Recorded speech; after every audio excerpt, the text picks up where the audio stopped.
Marine Sanctuary sa lungsod sa Liloan na daot human ni angkorahe ang usa ka domestic cargo vessel. Pusok Elementary School, White Classic, human gihimong evacuation center sa mga nasunugan.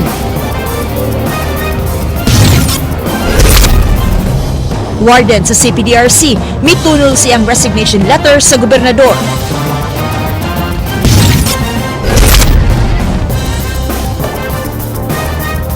Dulang 300 ka pamilya nawadan og balay sa sunog sa Barangay Pusok, Lapu-Lapu City kagabi.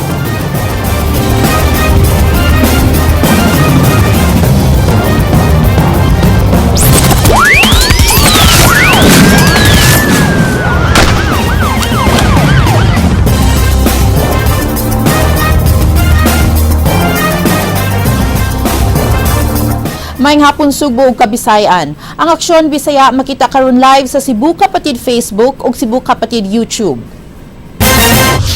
Dulang 300 ka pamilya ang nawadan sa ilang panimay sa sunog sa Barangay Pusok, Lapu-Lapu City kagabi. Kining giaksyonan ni Linyo Libona. Nagtinabangay sa pagsalbar sa ilang butang ang mga biktima, samtang kining batang lalaki nagsalbar sa iyang binuhi nga iro. Imahin usab sa Senior Santo Niño ang gikugos ni ining batang babae, samtang ang ilang mga silingan mitabang sa pagpatay sa kalayo, pinaagi sa paggamit ni ining balde pagsabli og tubig sa kayo.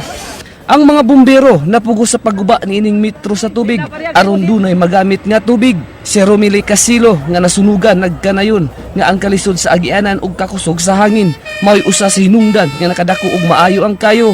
Kay piting dugaya gid kapila pa mi nabalik dito pero panghakot wa yung mikahakot tanan kay ang mga butang among agianan lisod.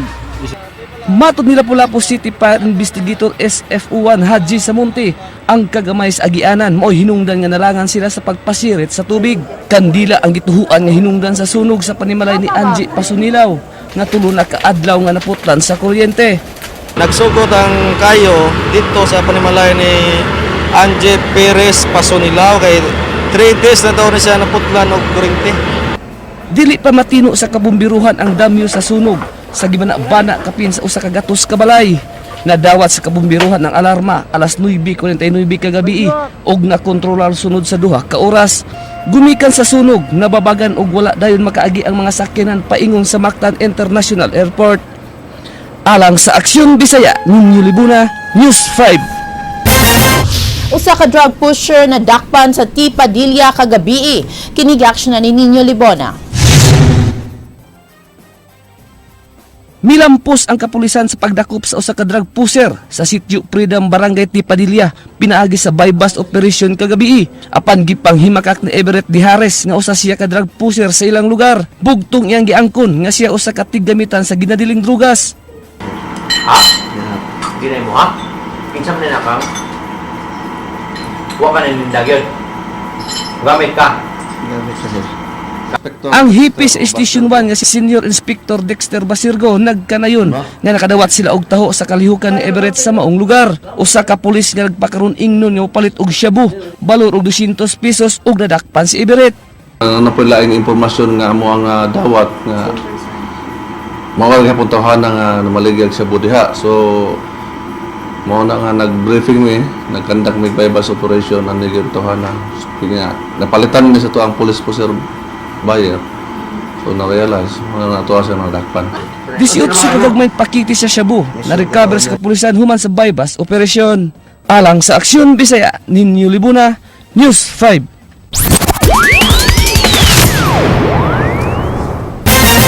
Gikustudiya karon sa bantay dagat ang kapitan sa domestic cargo vessel humanwa tuyuwa ang nga nakaangkorahe sa Marine Sanctuary sa Liloan. Nasuta nga adunay mga corals nga nadaot sa ilang pag-angkorahe. Si Jinky Rosit sa report. Tungod sa kusog nga hangin kagahapon nakaangkorahe dinhi sa kadagatan sa lungsod sa Liloan kining usa ka domestic cargo vessel. Apan wa sila masayod nga Marine Sanctuary ang maong lugar. Wa matud pa naklaro sa kapitan sa barko ang mga boya nga gibutang palibot sa area. Giingong didto natunong sa mga corals ang giitsa nga angkla. Hindi nga. Wala. Hindi ko alam. Kasi wala naman sa mapa eh. Hindi ko alam ko yan. Hindi ako mag-drop anchor dyan. shelter lang kami, bad weather. Kanunay magbiyahian gikan Catanduanes paingon sa Naga ang maong barko aron pagkumpra og mga semento. Nabala ka lang sila kagabi tungod sa paghaguros sa kusog nga hangin, busa mihunong sila. Dali silang gibadlong sa mga sakop sa bantay dagat, kuyog ang Maritime Police. Sigun sa grupo sa Liloan, dugay na nga gideklarang Marine Sanctuary sa local government unit ang maong dapit, busa ang ngayan kining ampingan. Ang initial violation na nila ma'am kanang pag-drop og anchor din na sa sanctuary kay namay ordinansa ng lungsod sa Liloan. Unya ikaduha ma'am og ma-check na nato diha kanang nahulgan sa anchor o na mga corals din nga igo. Mo na ikaduha nilang kuan violation. Karong hapon ang grupo sa mga divers musaom sa mong area aron pagsuta kung unsa kadako ang damage sa corals nga nahiaguman. Alang sa Aksyon Bisaya, Jinky Rosit, News 5. Why klase sud sa tulo ka adlaw ang Pusok Elementary School. Kini human gikanselar sa DepEd kay gihimong evacuation area ang maong tunghaan. Si Jinky Rosit sa follow-up report. 18 ka mga classroom sa Pusok Elementary School ang gigamit karon sa mga napektuhan sa sunog nga miulbog kagabi sa sitio Arcas sa barangay Pusok, Dakbayan sa Lapu-Lapu. Si Mayor Paz Radaza kinsa may bisita sa evacuation center kaganiha mimando sa principal ug sa schools district supervisor nga hatagan og tulo ka adlaw ang mga nasunugan nga temporaryong makapuyo sa maong tunghaan. Sa uwahing tala, alas 10 ang takna kaganang buntag miabot sa 505 ka mga individual ang nawad-an sa ilang mga Pinoyanan. We cannot decide by our own as to when they are going to vacate the place. We will wait for the order of the executive officer sa City Mayor herself, and maybe the decision. Gipasalig ni Layson nga bisan ug wa sila'y klase sud sa tulo ka adlaw apan di maapektuhan ang number of school days sa mga tinun-an sanglit andam sila mutagana og Saturday classes aron di maalkanse ang mga bata. Definitely na-hamper gid siya kay wala man gay klase, pero amo ani nga paagi is magbayad gid mi during Saturdays. So pila man ka days ang dili mi makaklase beginning today, Tuesday. If until Friday wala, so mo cover up mi ana for 4 Saturdays.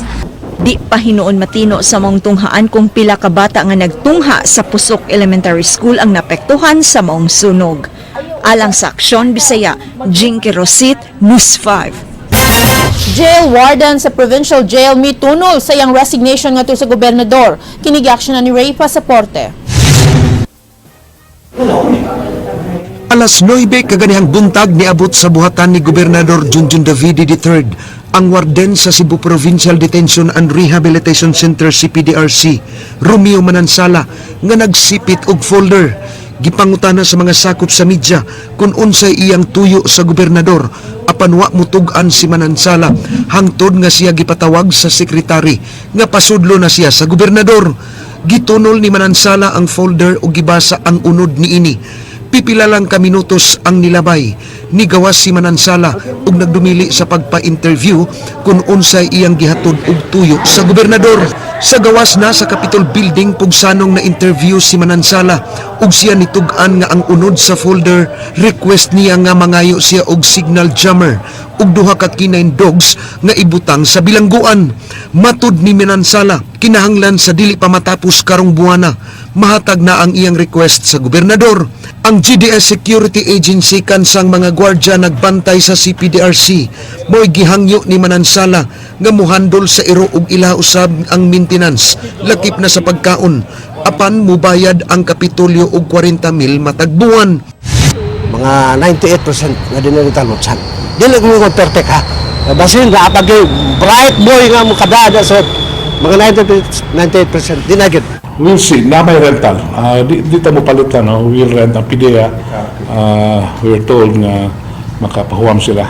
Pero mo bayar da sa utan. Pakatlo mag-yun mo na iro. Di mo madadaan, usa lang kaalaw. Limugot mo muna. And so we probably will acquire. No? Tanan na ito. Si Gobernador Davide nitug-an nga gawas sa proposal nga giduso ni Manansala kaniya. Giduso usab ni ini ang resignation letter apan nihangyo kaniya si Manansala nga kutob na lang karong Biyernes kay manghipos pa kini sa iyang butang sulod sa CPDRC.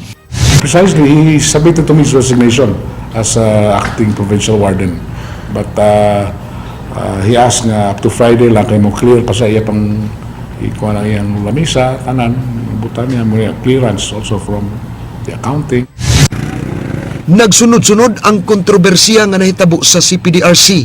Niadtong Sabado sa kadlawon, nakuhaan og drogas ang CPDRC sa gihimong Joint Greyhound Operation sa Kapulisan, PDEA ug Coast Guard. Duha ka mga piniriso nga nakaeskapo ug wala pa madakpi hangtod karon. Nasakpan usab sa Kapitolyo nga adunay nagpahigayon og cyber pornography sa sulod sa jail. Napulo ka mga piniriso nga namatay sa sakit sulod lang sa usa ka buwan. Napalgan usab sa investigasyon sa sangguniang panlalawigan ang pagpaabang sa mga conjugal rooms sa kantidad nga 30 pesos matag oras. Lakip sa nabutyag ang pagsulod og gawas sa bilangguan nga walay inspeksyon sa asawa sa usa ka giilang drug lord nga si John Noel. Usa ka binilanggo nga si Jennifer Peregrino nga nabilanggo tungod sa gidili nga drogas gitugutan sa pagparking sa iyang sakyanan sulod sa jail.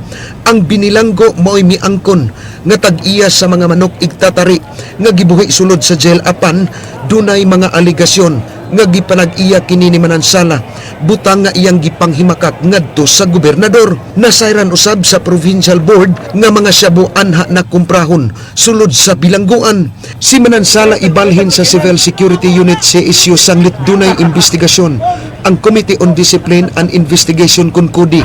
Dinlakip si Manansala ug mga prison guards nga giimbestigahan labot sa sunod-sunod nga kontrobersiya sa CPDRC.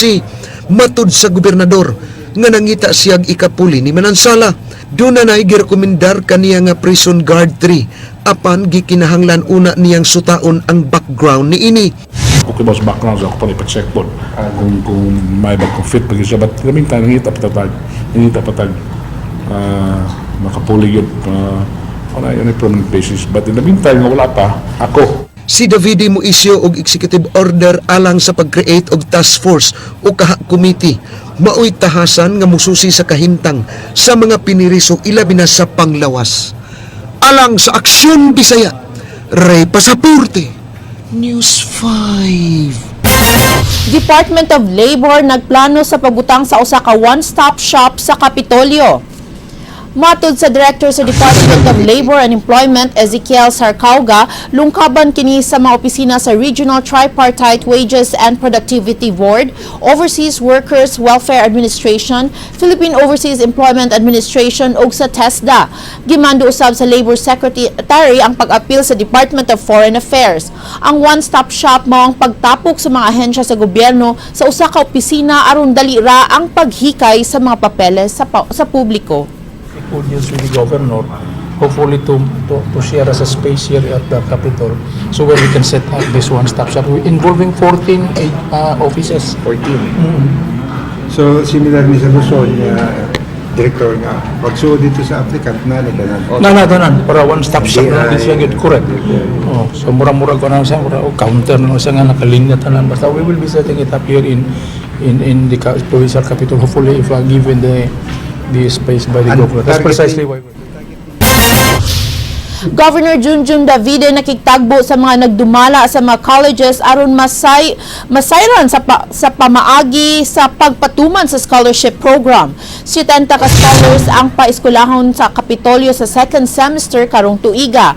Migahin ang Kapitolyo og 5 million pesos alang sa ilang pagpatuman nga scholarship program. We requested the schools muhatag na sila po sa ilang mga mechanics as admissions unsay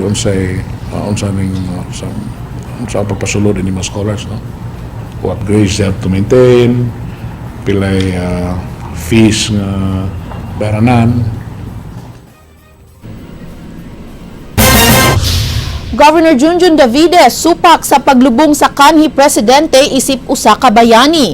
Matod sa gobernador, dili angayan nga maisip nga usa ka hero si kanhi President Ferdinand Marcos. Apan uyon ang gobernador nga ilubong kini ipon sa mga lubnganan sa mga sundalo isip usa ka kanhi sundalo. That's my personal view. He doesn't deserve a hero's burial.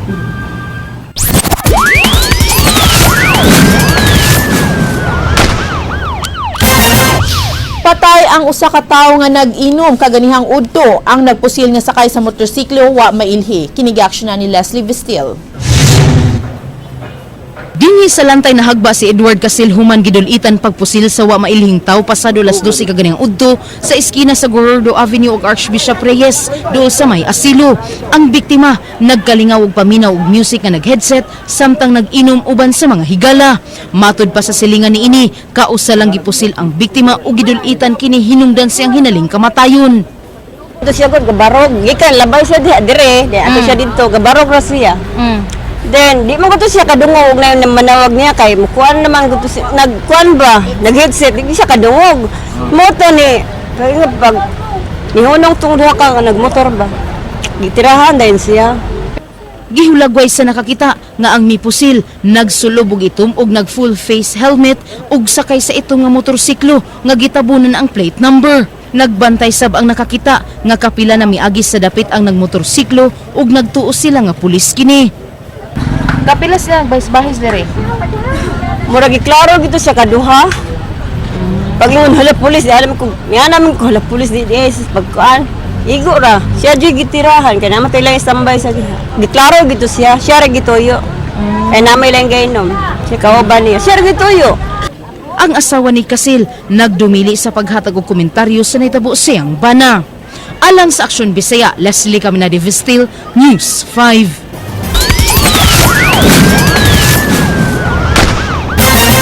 Imbitaron sa kapulisan ang mga tao nga lambigit sa pulis sa Cordova nga napalgang patay human gikatahong na missing. Kinigaksyonan ni Leslie Vistil. Ang lawas ni P.O. Ryan Kasiban napalgang ana-ana sa advanced state of decomposition sa may Lapu-Lapu firing range tulo ka adlaw human siya mibiya siyang pesto niadtong Miyerkules sa kadlawon isip desk officer sa Cordova Police. Ang patay nga lawas ni Kasiban adunay samad agi sa bala gikan sa tuong bahin siyang ulo nga milapus ug buot nila matino sa autopsy report kun gipusil kini. Ang Malacañang mimando sa pag-imbestigar sa kamatayon niini human giblatter niya ang mga pangalan ni Daan Bantayan Mayor Vicente Luot ug retired Police General Marcelo Garbo nga nalambigit sa sindikato sa gadiling drogas. Si Kasiban nakatawag pa sa kanhi-hepe sa Cordova Police Station ug mibutyag nga adunay buot mo patay kaniya nga si SPO1 Jonathan Tahanlangit. Matud pa ni PRO7 Deputy Regional Director for Operation, Senior Superintendent Ray Lindon Lawas, ilang imbestigaron si Mayor Vicente Luot ug SPO1 Tahanlangit. Aside atong dito sa naa sa blatter, tan-aw ng other circumstances nga mo crop up posible ang pangalan ni Mayor Luot para posibleng mapatawag ba nato siya or makahatag og statement si Mayor Luot kabahin ni ani. Usa sa ilang susihon ang gibutyag sa asawa ni Kasiban nga ang pulis kani security escort ni Luot niadtong wala pa kini mo retire sa serbisyo. Nakuha man sa dool sa iyang patayng lawas katong iyang issued firearm kung ang katong pusil na nag-igo sa iyang ulo, mao ba ang pusil nga gigamit nga na-issue sa iyaha? Para makita lang nato kung suicide ba nini siya. Kay kung dili, we have to look further. Si Deputy Provincial Director Superintendent Brendo Nacarrio nagkanayon nga si SPO1 Jonathan Tahanlangit mi-issue og affidavit nga siya mo'y nagbantay sa bangka nga gigamit ni General Marcelo Garbo ug Mayor Vicente Luot kaniadto silang diving og sa sinulog. Si Tahanlangit gikatahong giila nga bagman kunting kulikta og kwarta gikan sa illegal nga kalihukan alang ni General Garbo. Si Garbo ug Luot ginganlan ni Presidente Duterte nga nalambigit sa gidili nga droga sa nasod. Wa nila gisalikoy ang posibilidad nga nalambigit si Tahanlangit sa kamatayon ni P.O. Ryan Kasiban. Si Tahanlangit may as per advice by kini nama sa affidavit niya nga si Colonel Domingo mo'y nagtas sa iyaha mo'y mo atuman atong bangka. Alang sa Aksyon Bisaya, Leslie Caminadi Vistil, News 5. Gipanidan karon sa mga sakop sa PIDEA ang nag-supply og shabu sa Cebu City Jail. Kinigiaksyonan ni Leslie Vistil. Sumala sa investigasyon sa PIDEA, usa ka pundok sa sindikato sa gidili nga drogas ang nagpaluyo sa negosyo sa shabu sulod sa City Jail. Matud pa ni PIDEA 7 Regional Director Yugi Filimon Ruiz, ang sindikato mo ang nagsupply og shabu sa mga piniriso. na natay nakuha ng mga suspects that are responsible sa pagpasulod atong mga kontrabando. But I apologize, medyo premature pa kung akong pangalan karon kay ato ni silang gihimuan o lakang karon nga maaresto na to ni sila within the coming days.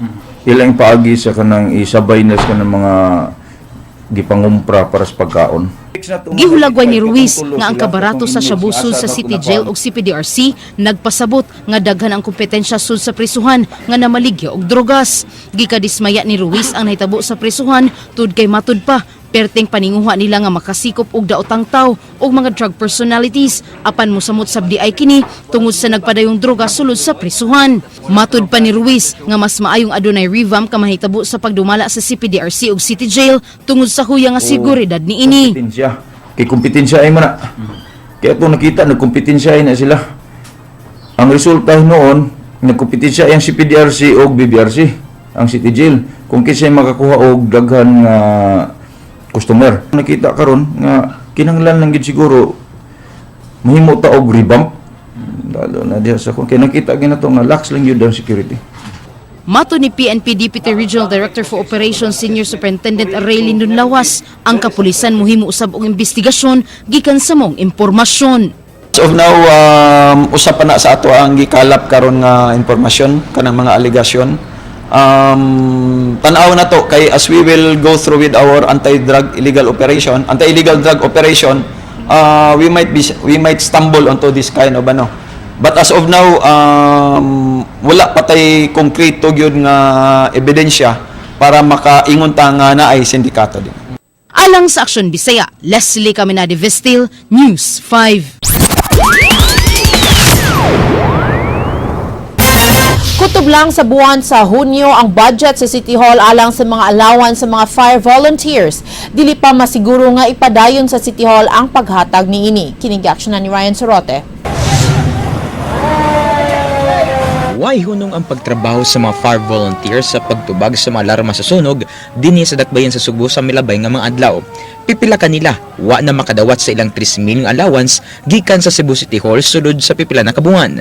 Matud sa Cebu City Disaster Risk Reduction and Management Office, kuwang og mga dokumento ang pagproseso sa mga allowance sa mga volunteers. Uban nga wa pa na process pero I know nanay na process dito. Pipila ka barangay nahataga na. Okay. Siguro kani nga problema wala sila siguro kay pa kung asa ipada na. Kutob lang sa buwan sa Hunyo ang mga madawat nga allowance sa 230 ka mga fire volunteers sa dakbayan sa Sugbo. Wa pay siguro kung ipadayon sa disaster office og ni Cebu City Mayor Tomaso Osmeña ang paghatag og allowance sa mga fire volunteers sa sunod nga mabuwan. Ang allowance sa mga fire volunteers ang gikan sa 2015 budget nga nahuman ni adtong Hunyo ug wala pa kini maapil sa 2016 budget. Apan doon na sila madawat nga counterpart nga allowance gikan sa mga dagkong barangay. Ang disaster office ang muhimo og laing project plan sa posible nga pagpadayon sa fire volunteer allowance apan kini nga desisyon nagagad pa ni Mayor Tomas Osmeña. Wa sila mag-claim. Wala yung gapon sila as volunteer. Dato naman puno naman ito kung nag-incentive Parerebas police na kaswildo, tagaan sila additional nga. Mao bitaw na usa na nga atong gihangyo pero nidaig lang sa nila kay bisan taon ug wa pa sila kadawat sa ilang mga honorarium wa man gihapon relentless man gihapon naningkamot man gihapon kutob sa ilang mahimo. Samtang gisusi karon sa disaster office ang report nga dunay usa ka fire truck nga gituan nga namaligya og tubig sa ilang lugar. Matod sa disaster office, gamit sa fire truck ang fuel allowance nga gikan sa City Hall ug tubig nga gigahin sa Metropolitan Water District alang sa mga emerhensiya. Alang sa Action Bisaya, Ryan Sorote, News 5. Cebu City Disaster Office nagplano sa pag-train sa mga representante sa matag pamilya sa first aid ug disaster response. Tumong nila nga minosan ang pagdala sa mga medical cases sa hospital ug maandam ang matag pamilya batok sa katalagman. Una nga gitrain ang dugang mga paramedics ug ang retraining sa mga emergency first responders sa barangay. Adunay kapin sa 40 ka ambulansya ang dakbayan sa Subo apan pipila wala na magdagan tungod sa kakuwang sa medical supply.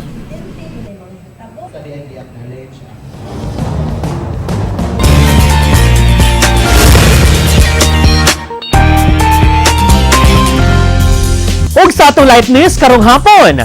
Sa mga mahiligong mo inom og ilimnong makahubog, nasayod ba mo nga aduna na gibaligyang alcohol o kun mas na ilang powdered alcohol sa kamerkaduhan? Ani ang report. Ang alcohol na imbento ni Mark Phillips ug pwedeng mapalit sa duha ka formulations. Una, mao ang beverage formulation nga pwedeng mainom ug ang industrial formulation niini nga dili pwedeng imnon. Kung ikaw usa ka hiker ug mahiligong mo inom apan dili gustong malisdan sa pagbitbit og mga bugat nga mga botelya sa ilimnong makahubog o bakaha, usa ka traveler nga mahiligong maglibod suroy sa mga nagkadaiyang lugar apan mahadlok nga madakpan tungod sa pagdala sa mga alcoholic drinks sa eroplano, para kini kaninyo ang naimbentong powdered alcohol. Adunay nagkalain-lain nga formulation ang alcohol. Mahimo kining magamit isip antiseptic ug lightweight alternative nga sugnod sa camping stove. Pwede sab kining gamiton isip emergency fuel pouch alang sa mga sakyanan. Ang matag pakete niini adunay sud nga 10 to 12% alcohol matag volume nga equivalent sa usa ka tagayan. Alang sa walay karapusang mga chika, o banikon ninyo matang alas 7:30 sa buntag, weekday sa Rated JP sa Radyo 511.9 News FM Cebu. Ako si JP Lau Quatsara, mga word of the day, nagkanayon. Huwag mong tawaging paasa ang isang tao kung sa simula pa lang ikaw na yung nag-a-assume. Agay!